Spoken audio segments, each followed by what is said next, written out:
untuk menjalin kerjasama dengan perusahaan milik keluarganya. Saat Salsa sampai di ruangan suaminya, dia kemudian menghampiri Laili, sekretaris Jo. "Maaf mbak, ada Pak Jo-nya?" tanya Salsa. Laili menoleh ke arah suara.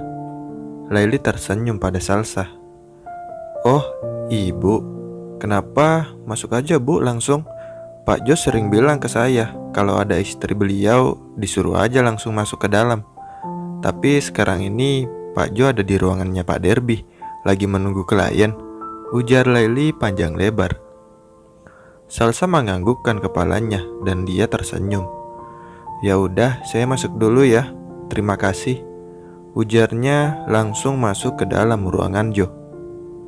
Salsa berjalan masuk ke ruangan Jo dan langsung meletakkan rantang makan siang suaminya di atas meja. Dia teringat kata-kata Indra yang mengatai suaminya yang enggak. Memang kebiasaan tuh cowok, gak pernah dewasanya. Selalu aja ada yang digosipin olehnya. Dasar jenis aja laki-laki, gak tahu tuh mulut seperti cewek. Mudah-mudahan aja suatu saat dia kena karmanya, gumamnya kesal. Astagfirullahaladzim, sadar sah. Dia kan emang gitu sifatnya. Syukur aja aku dulu nolak dia, ujarnya langsung berjalan ke arah kamar istirahat suaminya untuk melaksanakan sholat zuhur. Di ruangan Derby, tok tok. "Masuk," jawab Derby. "Maaf pak, Pak Indra sudah datang," ujar sekretaris Derby. "Oh iya, silakan masuk," ucap Derby. Kemudian Indra masuk dan langsung duduk di depan Derby. Sedangkan Jo duduk di sofa sendirian sambil memperhatikan gelagat tamunya. Sebenarnya Indra gak tahu kalau Jo adalah pemimpin perusahaan yang akan diajaknya kerjasama. "Selamat siang Pak Derby," ujarnya sambil menyelami Derby. "Siang Pak Indra. Akhirnya saya bertemu juga dengan pemilik perusahaan terbesar di Indonesia dan Singapura," ujarnya tersenyum. Derby menoleh ke arah Jo. Namun Jo memberikan kode untuk Derby tetap mengaku sebagai pemilik perusahaan.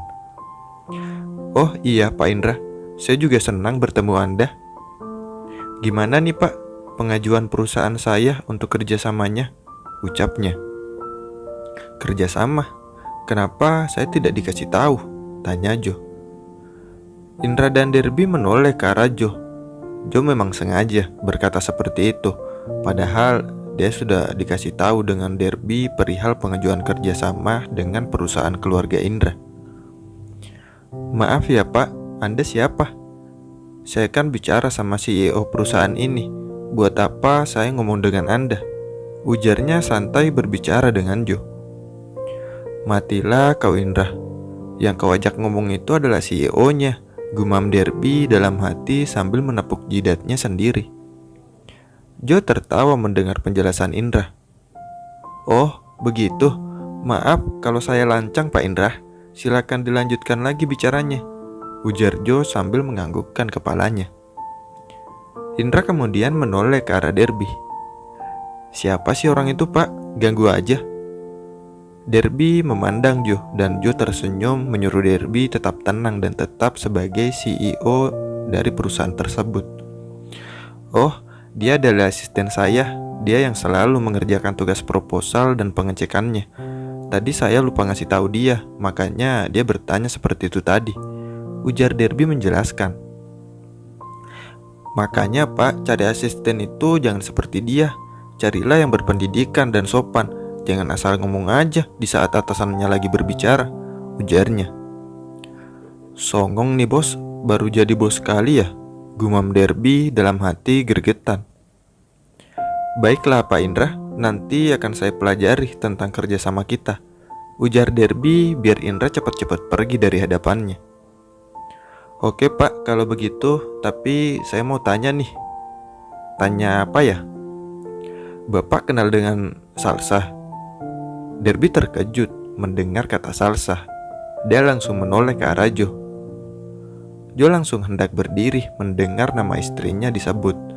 Namun Derby yang gantian memberi kode pada Jo. Jo kemudian memandang Indra dengan penuh selidik.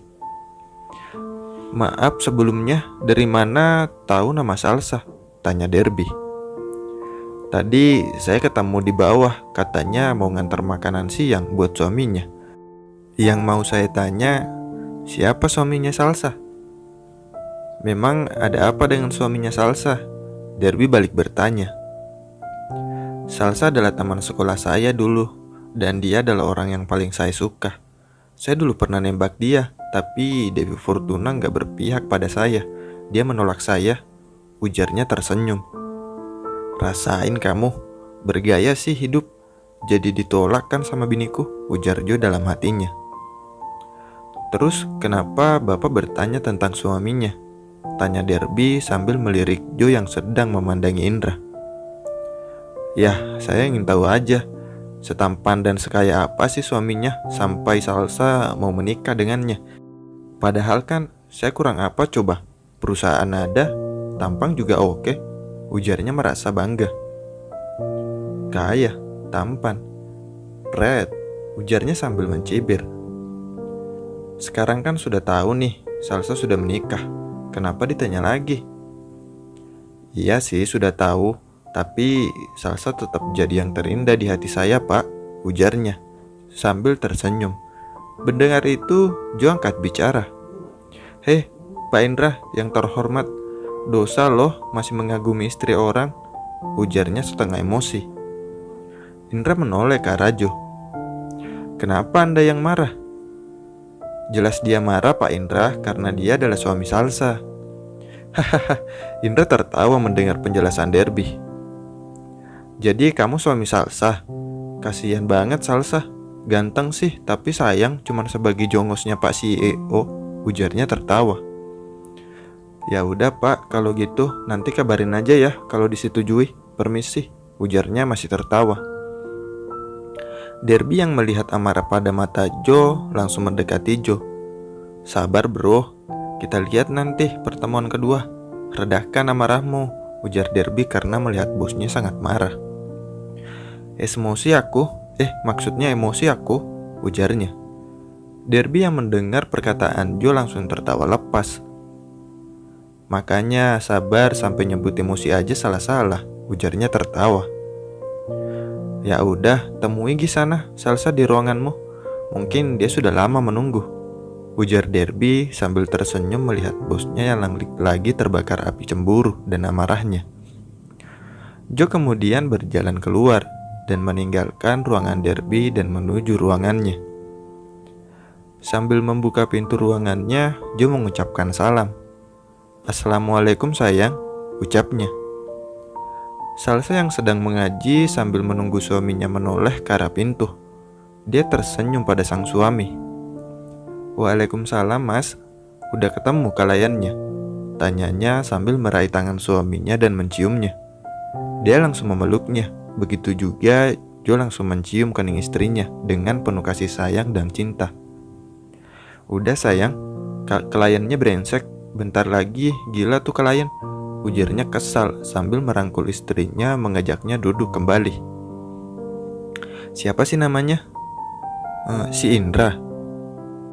"Sudah Salsa duga," ujarnya sambil mengambilkan makanan untuk suaminya. "Memang tadi saya ngobrol dengan dia." "Iya, waktu di bawah. Salsa gak suka mas dengan dia karena dia mengatakan kalau pemimpin perusahaan ini udah tua dan gak nikah-nikah," ujarnya ngadu sama suaminya. Kemudian Derby nongol ke ruangan Jo. "Boleh ikut makan gak? Lapar banget nih," ucap Derby langsung duduk di hadapan Salsa dan Jo. Dia langsung mengambil makanan yang ada di atas meja dan melahapnya. "Ah Derby, gaya kamu, numpang makan pakai izin segala. Belum dikasih izin aja udah nyusur duluan," ujar Jo tersenyum melihat Derby makan kayak orang seminggu gak makan. "Habisnya lapar banget Jo." Salsa tertawa dan melihat kedua lelaki di hadapannya makan dengan lahapnya. Tepat jam 4 sore, Salsa dan Jo meninggalkan kantornya menuju rumah mereka. Di dalam mobil, "Sayang, kamu kok mengenal cowok kayak si Indra itu?" Dia itu teman satu sekolah dulu, tapi beda kelas, jawab Salsa. Sebenarnya Mas itu cemburu sama dia, karena dia mengatakan suka dan sempat mengatakan cinta padamu. Mas, kan itu masa dulu, bukan sekarang. Dan lagi waktu sekolah sampai kuliah, nggak ada tuh Salsa pacaran, karena Salsa maunya langsung menikah, bukan pacaran. Makanya Salsa nggak punya pacar, tapi langsung punya suami. Ujarnya panjang lebar menjelaskan pada suaminya. Jo tersenyum dan langsung memegang pipi istrinya dan membelainya. Makasih ya sayang, Mas makin cinta deh sama istri Mas ini. Ujarnya tersenyum pada sang istri. Sesampainya di rumah, Salsa dan Jo membersihkan badannya dan duduk santai bersama keluarganya sambil mengobrol bersama.